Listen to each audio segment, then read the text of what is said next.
Frères et sœurs d'Afrique, peuple du monde libre, aujourd'hui, je ne viens pas seulement parler de Gaza, je viens parler de l'humanité. Je viens parler de ce qu'il reste de notre conscience collective, dans un monde où la vérité se vend et où la vie se compte en barils de pétrole. Regardez Gaza, regardez ces enfants qui naissent sous les bombes, ces mères qui serrent contre leur poitrine encore déjà froid.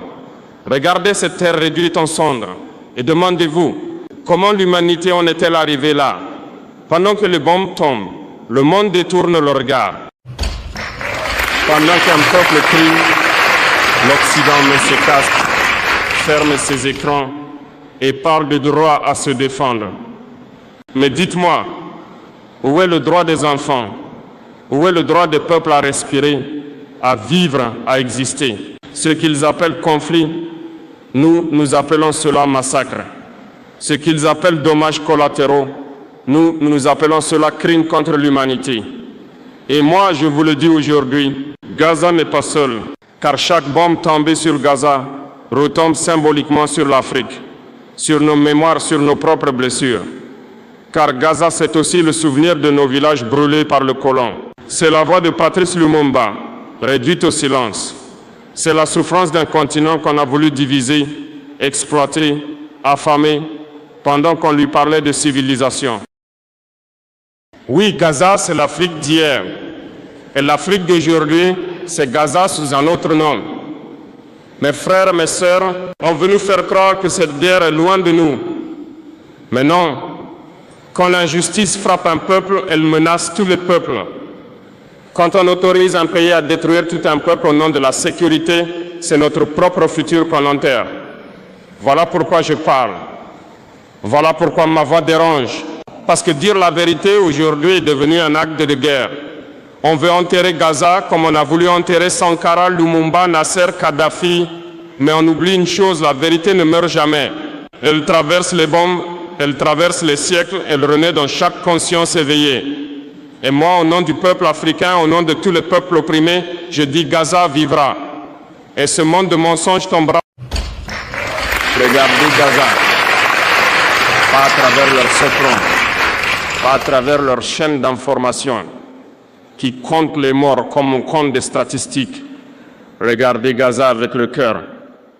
Voyez cette mère qui court dans la poussière, un enfant dans les bras. Voyez ce père qui creuse la terre à main nue, cherchant son fils sous les décombres. Voyez ces écoles détruites, ces hôpitaux réduits en silence. Les pleurs des enfants remplacent les cloches, les bombes remplacent le chant du muezzin. Et pendant ce temps, l'Occident nous parle encore de paix. Une paix qu'il impose par les bombes, une paix qu'il négocie sur les cadavres, une paix qui n'a rien de paix.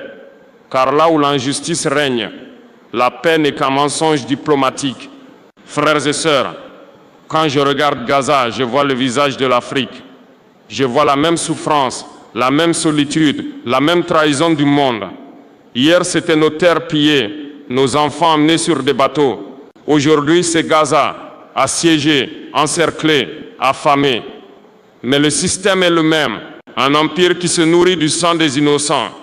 Ils disent Gaza est dangereuse, mais ce ne sont pas les roquettes de Gaza qui détruisent des villes entières. Ce ne sont pas les enfants de Gaza qui affament des nations. Ce ne sont pas les mères de Gaza qui contrôlent les banques et fabriquent les armes. Non, ce sont ceux qui ont transformé la planète en marché, la foi en marchandise, la vérité en propagande. Et moi je dis ceci, chaque enfant tué à Gaza est un échec de notre humanité. Chaque silence complice est un crime. Chaque média qui ment est une balle tirée contre la vérité. Mais regardez bien, malgré les ruines, malgré les bombes, malgré l'arme, Gaza ne se rend pas. Les enfants y sourient encore. Ils jouent avec des pierres, des bouts de fer, comme s'ils bâtissaient déjà le monde de demain. Les femmes prient sous les décombres. Les hommes relèvent les murs. Et ce courage, ce souffle, ce feu, ce n'est pas seulement celui d'un peuple, c'est le souffle de la dignité humaine. Et c'est pour cela que je dis, ce n'est pas Gaza qui est en guerre, c'est le monde entier qui est en guerre contre sa propre conscience. On veut effacer la douleur pour pouvoir continuer à consommer, à commercer, à dormir tranquille. Mais on ne dort pas tranquille sur des charniers. On ne construit pas la paix sur les ossements d'enfants. Frères et sœurs, l'Afrique sait ce que c'est, le silence du monde. Nous avons crié nous aussi, et personne n'a entendu. Nos ancêtres ont appelé à la justice et on leur a répondu par le canon. Aujourd'hui, Gaza crie et le monde répond encore par le canon. Mais l'histoire tourne. Les peuples du Sud s'éveillent et leur voix nos voix forment une seule clameur. Plus jamais ça. Plus jamais pour Gaza. Plus jamais pour l'Afrique. Plus jamais pour aucun peuple opprimé. Ils parlent des droits de l'homme, mais leurs mains sont tachées de sang. Ils parlent de liberté, mais ils enferment les peuples sous des blocus. Ils parlent de paix, mais ils fabriquent les armes qui détruisent la paix. Voilà le vrai visage de l'Occident, un empire de contradictions, de mensonges et de mémoire sélective. Quand il s'agit de leurs alliés, le monde doit comprendre, analyser, relativiser. Mais quand il s'agit des peuples du Sud, tout devient clair et brutal.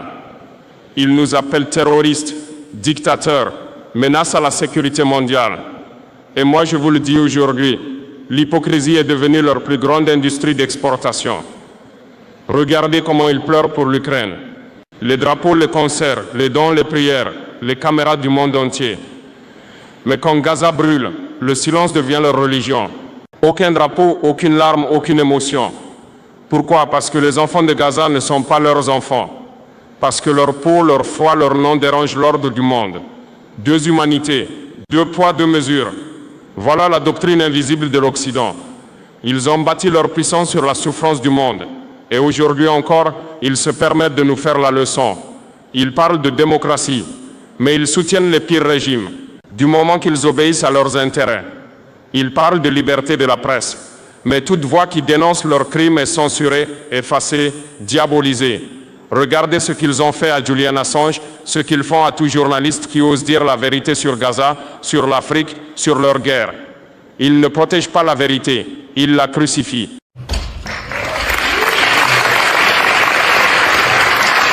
Ils disent « nous défendons Israël ». Mais en réalité, ils défendent leurs armes, leurs contrats, leur domination. Ils ne voient pas un peuple en danger.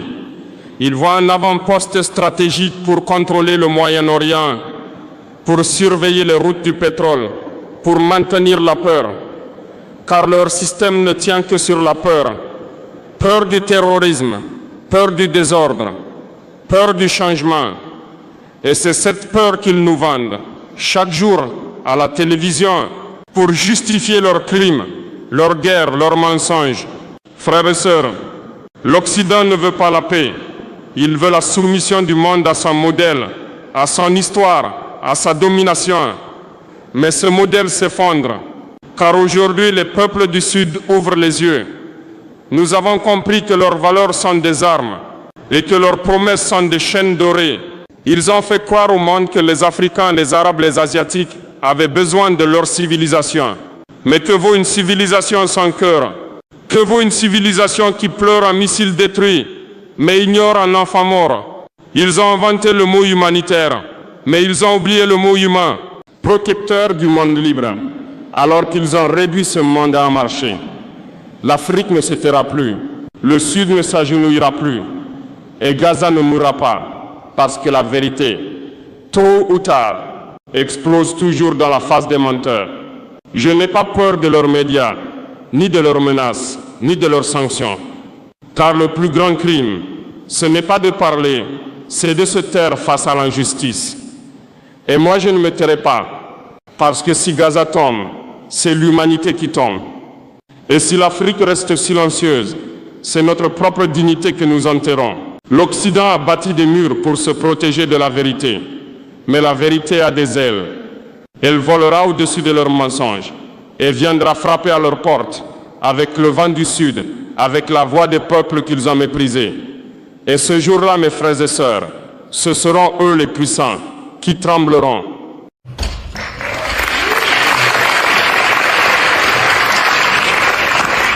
Mes frères, mes sœurs, Je vais maintenant parler avec le cœur, pas contre vous, pas contre nos nations, mais pour nous. Parce que la vérité ne sert à rien si elle ne commence pas par nous-mêmes. Quand Gaza pleure, quand des bombes tombent sur des enfants sans défense, quand des hôpitaux sont frappés, où est la voix de l'Afrique? Où sont nos présidents, nos ministres, nos ambassadeurs? Où sont ces hommes qui m'entendent parler dans les sommets internationaux, mais qui deviennent muets dès qu'il s'agit de défendre la justice? Pourquoi ce silence? Pourquoi cette peur? Pourquoi cette neutralité honteuse devant le massacre? Je vais vous le dire, parce que beaucoup de nos dirigeants ne sont pas libres. Leurs discours sont écrits à Washington, à Paris, à Londres, à Bruxelles. Leurs votes à l'ONU sont dictés par ceux qui leur donnent des prêts, des dons, des promesses vides.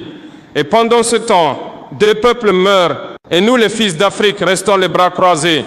Mais moi je dis, ce silence est une trahison. Oui, une trahison envers Gaza, mais aussi une trahison envers l'Afrique, envers notre propre histoire de résistance. Avons-nous oublié que nous avons été occupés, humiliés, pillés?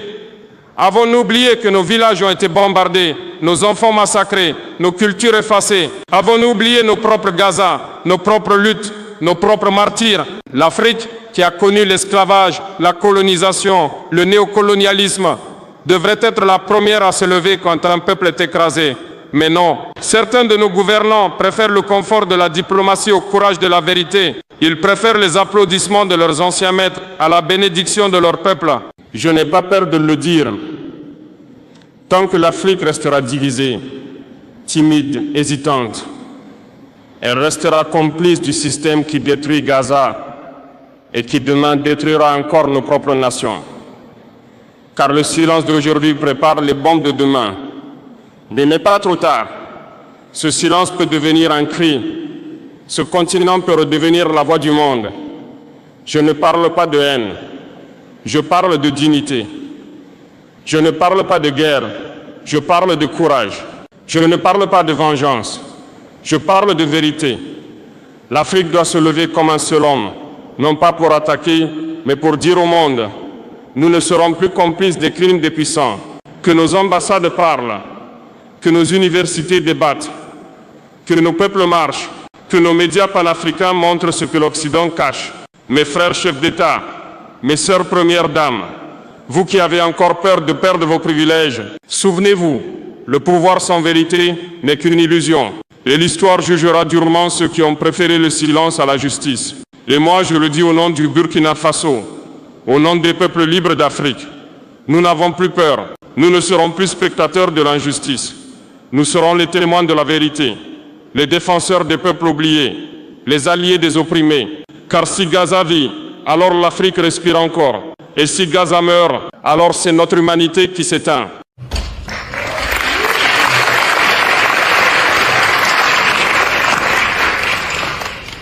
Mes frères et sœurs, rien de ce que nous voyons aujourd'hui à Gaza n'est nouveau. Ce que vit Gaza, l'Afrique l'a déjà vécu, avec les mêmes discours, les mêmes mensonges, les mêmes crimes. Quand je vois Gaza sous les bombes, je revois le Congo de Patrice Lumumba, où un homme a été assassiné, non pas parce qu'il était violent, mais parce qu'il voulait la liberté. Je revois le Cameroun de Ruben Oumniobé, l'Algérie de Bembela, le Mozambique, l'Angola, la Guinée, le Zimbabwe. Je revois les mêmes puissances, les mêmes intérêts, les mêmes médias qui appelaient nos résistants des terroristes. Oui, frères et sœurs, ils ont toujours le même vocabulaire. Ils appellent leurs bombes défense et nos résistances violence. Ils appellent leurs massacres ordre et nos luttes menaces pour la paix. Le scénario de Gaza est celui du colonialisme classique, juste repeint avec les mots modernes. Occupation, blocus, propagande. Et derrière tout cela, toujours le même moteur, la convoitise et la peur. Quand l'Occident a vu l'Afrique s'éveiller, il a tremblé. Quand il a vu les peuples d'Asie se lever, il a inventé la guerre froide. Et maintenant que le monde du Sud réclame la justice, il nous parle encore de terrorisme. Mais moi je vous le dis, le vrai terrorisme, c'est celui qui détruit les hôpitaux, écoles, les villages entiers, et ose encore parler de morale. Hier c'était le Congo sous Léopold II, où des millions d'Africains ont été coupés, brûlés, mutilés pour du caoutchouc. Et le monde disait c'est la mission civilisatrice. Aujourd'hui, c'est Gaza sous les bombes. Et le monde dit encore c'est la sécurité. Mais dites-moi, frères et sœurs, quelle civilisation se bâtit sur des cadavres? Quelle sécurité se construit sur la destruction d'un peuple tout entier? Regardez bien l'histoire. Ceux qui tuent aujourd'hui ont été formés par ceux qui tuaient hier. Les bombes changent de forme, les visages changent de nom, mais le système reste le même. Un système de domination, d'humiliation, de mensonges. Et nous, peuple d'Afrique, peuple du Sud, nous devons enfin dire assez, assez de souffrir dans le silence, assez d'accepter leur version de notre histoire, assez de croire que nous sommes faibles. Ce que Gaza vit, c'est ce que Nelson Mandela a vécu à Robben Island. C'est ce que Thomas Sankara a crié avant qu'on ne l'abatte. C'est ce que Lumumba écrivait dans sa dernière lettre. L'histoire dira un jour que le Congo a voulu être libre. Et moi je dis aujourd'hui, l'histoire dira un jour que Gaza a voulu vivre. Et quand ce jour viendra, les mêmes qui bombardent aujourd'hui viendront parler de leçons à tirer. Ils viendront pleurer des larmes diplomatiques sur les ruines qu'ils ont créées. Mais il sera trop tard, car la vérité les aura déjà jugés. Oui, mes frères, mes sœurs, l'histoire se répète. Mais cette fois, nous sommes éveillés. Nous avons des caméras, des voix, des cœurs conscients. Nous n'écrirons plus notre histoire avec leurs plumes. Nous n'attendrons plus leur autorisation pour défendre la vie. Aujourd'hui, de Gaza à Ouagadougou, du Caire à Kinshasa, du Cap à Bamako, c'est la même lutte. La lutte pour la vérité, pour la justice, pour la dignité des peuples libres. Et cette fois, nous ne laisserons pas l'histoire se répéter. Nous la réécrirons avec notre sang, notre foi et notre courage. Mes frères, mes sœurs, si Gaza brûle, c'est parce que la vérité a été confisquée. Et ceux qui tiennent la vérité en otage, ce ne sont plus seulement les gouvernements, ce sont les médias. Regardez France 24, regardez CNN, regardez BBC, regardez ces chaînes qui prétendent informer le monde. Elles ne nous informent pas, elles nous endorment. Elles ne montrent pas la réalité, elles la fabriquent. Elles décident qui mérite la compassion et qui mérite le silence. Elles choisissent quel peuple doit être présenté comme victime et quel autre doit être présenté comme menace. Quand un enfant européen meurt, elles pleurent pendant des semaines. Quand 100 enfants de Gaza sont enterrés, elles changent de sujet. Elles disent le Hamas se cache parmi la population. Mais dites-moi, depuis quand un enfant de 5 ans est un bouclier humain? Depuis quand un hôpital est une base militaire? Depuis quand la vérité dépend de la couleur de la peau? Les médias occidentaux ne sont plus des journalistes. Ils sont devenus les soldats de la désinformation. Leur mission n'est plus de chercher la vérité, mais de protéger le pouvoir. Ils contrôlent les mots, ils manipulent les images, ils effacent les larmes. Ils redessinent la réalité pour que les puissants dorment tranquilles. Et quand nous, Africains, parlons, ils coupent le son. Quand nous disons la vérité, ils nous traitent de populistes, de complotistes, de provocateurs. Mais moi, je vous le dis, le plus grand complot, c'est le silence des médias. Je n'ai pas besoin de France 24 pour dire la vérité. Je n'ai pas besoin de CNN pour parler au monde. Car aujourd'hui, le monde n'écoute plus leurs mensonges. Il écoute le peuple. La vérité n'a plus besoin de leurs studios. Elle se diffuse dans les rues, dans les universités, dans les villages, dans les téléphones des jeunes conscients. Il est temps de bâtir des médias panafricains, indépendants, révolutionnaires. Des chaînes qui ne seront pas les échos de Paris ou de Washington, mais les voix des peuples d'Afrique, d'Asie, d'Amérique du Sud, de Palestine. Nous avons la technologie, nous avons la jeunesse, nous avons le feu sacré de la vérité. Ce qui nous manque, c'est la volonté politique. Je lance un appel solennel, que chaque pays africain consacre une partie de ses ressources à construire un réseau médiatique continental. Une Afrique qui parle à l'Afrique et au monde sans filtre, sans censure, sans chaîne. Un média où un enfant de Gaza pourra raconter son histoire, où un jeune de Ouagadougou pourra dire sa vérité, où un paysan du Congo pourra dénoncer une multinationale. Ce jour-là, mes frères et sœurs, la peur changera de camp, car les mensonges ont besoin de silence pour survivre. Mais la vérité, elle, n'a besoin que d'une étincelle. Et cette étincelle, c'est nous. Nous sommes la génération qui n'a plus peur des mots. Nous sommes la génération qui filme, qui parle, qui partage. Nous sommes la génération que l'Occident ne peut plus censurer. Et tant que cette vérité circulera de bouche en bouche, de cœur en cœur, de continent en continent, leurs mensonges tomberont. Frères et sœurs, pendant trop longtemps, nous avons vécu à genoux. On nous a fait croire que notre faiblesse était naturelle, que notre silence était sagesse, que notre souffrance était le prix de la paix. Mais les peuples du Sud se lèvent. Et quand les peuples se lèvent, aucune armée, aucun empire, aucune bombe ne peut les arrêter. Et pourtant, ils tiennent tête aux puissances les plus armées du monde. Pourquoi? Parce qu'ils ont la force morale, la force que ni les missiles ni les mensonges ne peuvent vaincre. Regardez l'Afrique, regardez le Sahel, regardez les jeunes qui refusent de fuir, qui choisissent de rester, de se battre, de reconstruire. Ils n'attendent plus les sauveurs venus d'ailleurs. Ils deviennent leurs propres sauveurs. C'est une révolution spirituelle. C'est la renaissance des consciences. C'est la fin de la peur. Pendant des siècles, on nous a dit « Vous êtes trop pauvres pour être libres. Vous êtes trop divisés pour être puissants. Vous êtes trop noirs pour être écoutés. » Mais aujourd'hui, nous disons assez. Nous sommes l'Afrique. Nous sommes la jeunesse du monde. Nous sommes ceux qui refusent de mourir dans le silence.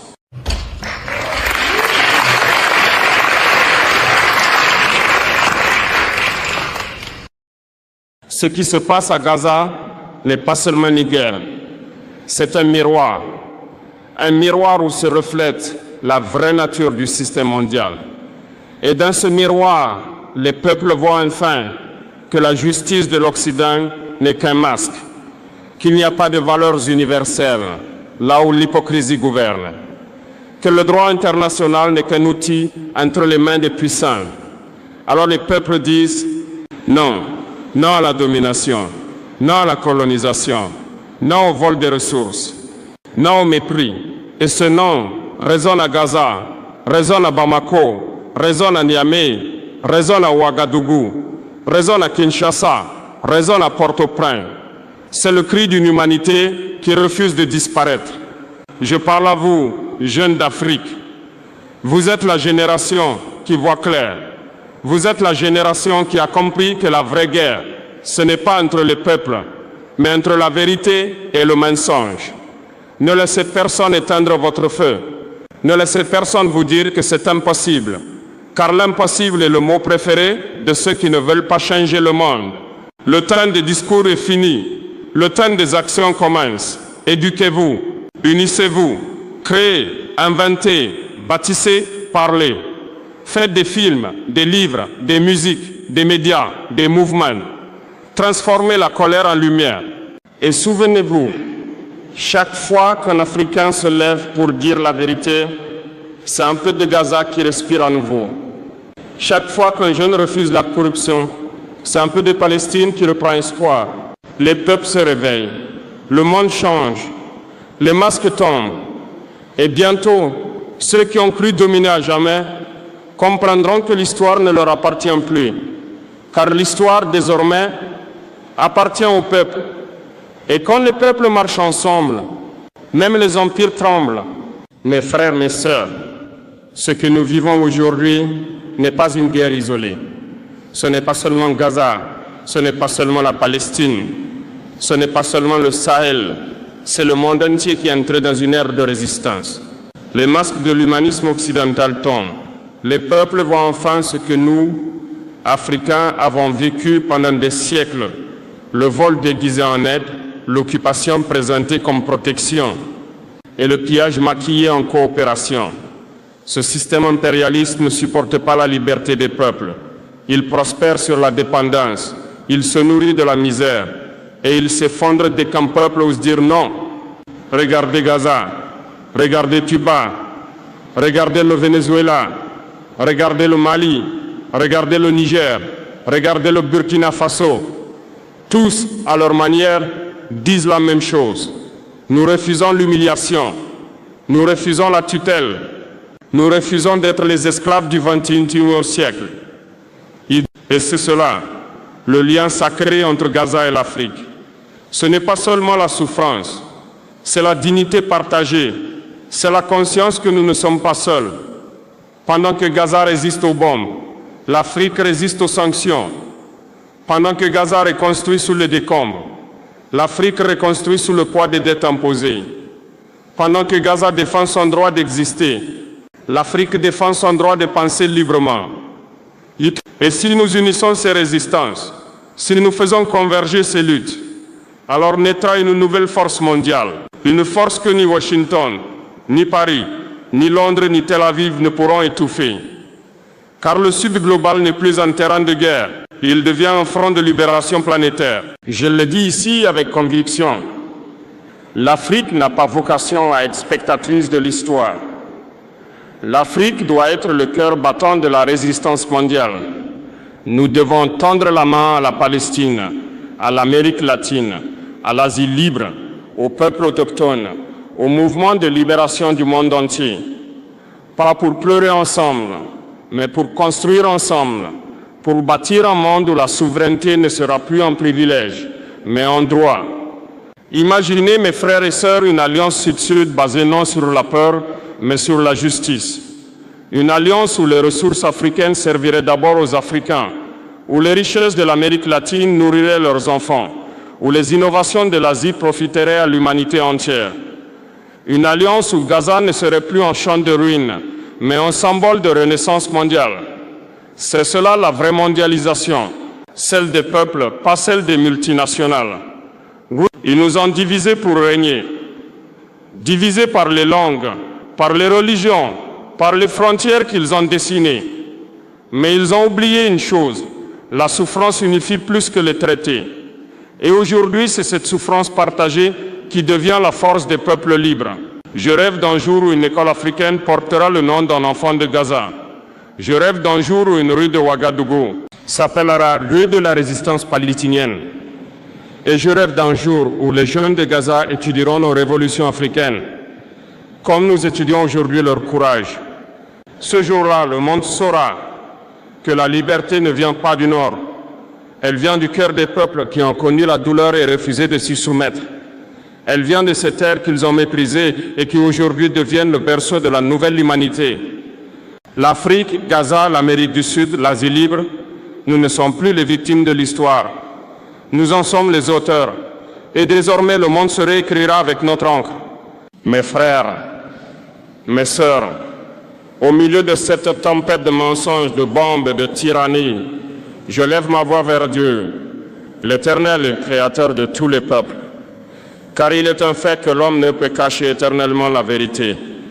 Il est un fait que le temps, le destin et la justice divine réparent ce que les puissants détruisent. Ils ont peut-être perdu des maisons, des familles, mais jamais leur foi, jamais leur dignité, jamais leur humanité. Et moi je dis, Dieu voit tout. Chaque injustice est notée, chaque cri est entendu, chaque larme versée sera vengée par la vérité. Les puissants peuvent créer des armées, ils peuvent corrompre les dirigeants, ils peuvent étendre les médias et manipuler l'histoire. Mais il y a une force que personne ne peut contrôler, la justice divine qui guide les cœurs des peuples libres. Mes frères, mes sœurs, l'Afrique doit se souvenir de ses prophètes, de ses sages, de ceux qui ont lutté pour la vérité malgré le danger. Sankara, Lumumba, Mandela, tous ont entendu la voix de la justice universelle et ils ont marché malgré la peur. Aujourd'hui, Gaza entend cette même voix. Aujourd'hui, chaque Africain conscient entend cette voix. Elle dit, ne vous courbez pas, ne vous taisez pas, marchez avec courage. Nous ne sommes pas seuls. Nous ne sommes jamais seuls. Car Dieu est le gardien des peuples opprimés. Il est la lumière dans les ruines. Il est la force qui transforme les pleurs en clameurs. Et je vous le dis, mes frères, la justice peut tarder, mais elle ne manque jamais. Chaque empire corrompu, chaque menteur arrogant, chaque tyran cruel, leur fin viendra et les peuples marcheront vers la victoire. Gaza, nous ne t'avons pas oublié. Afrique, nous ne t'avons pas abandonné. Et au monde entier, je dis, la vérité, la justice et la liberté triompheront. Alors mes frères et mes sœurs, que chaque pas que nous faisons, que chaque parole que nous prononçons soit guidée par cette lumière divine. Que Gaza survive, que l'Afrique survive, que la vérité survive.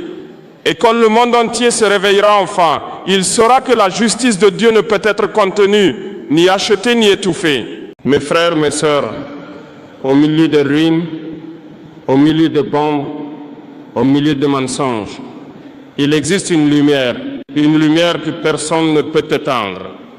Cette lumière, c'est l'espoir des peuples qui refusent de mourir à genoux. Regardez Gaza, malgré la destruction, les enfants jouent encore.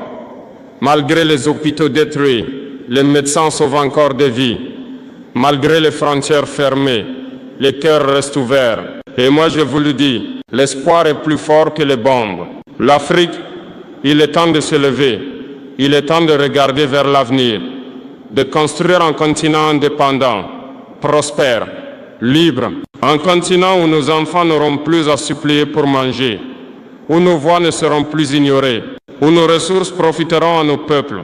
Imaginez un monde où Gaza n'est plus une ruine, où chaque enfant palestinien peut marcher libre, où chaque village africain peut respirer la dignité et la prospérité. Imaginez une Afrique unie, une Afrique puissante, une Afrique qui éclaire le monde par sa vérité et sa justice. Cette renaissance, mes frères, n'est pas un rêve, c'est une obligation morale, historique et divine. Nous avons assez pleuré, nous avons assez été opprimés, nous avons assez été trompés. Aujourd'hui, le Sud se réveille. Aujourd'hui, les peuples marchent ensemble. Aujourd'hui, les frontières de la peur s'effondrent. Gaza nous a montré le courage. L'Afrique nous a montré la résilience. Et nous, les peuples libres du monde, nous allons montrer que la vérité et la justice ne peuvent plus être ignorées. Une ère où la liberté n'est plus un privilège, mais un droit universel. Alors, levons-nous, marchons, parlons, construisons, car l'espoir n'est pas un mot, l'espoir est une action, l'espoir est une révolution. Et je vous le dis aujourd'hui, au nom des peuples opprimés, l'Afrique vivra, Gaza vivra, la vérité vivra, et le monde libre renaîtra.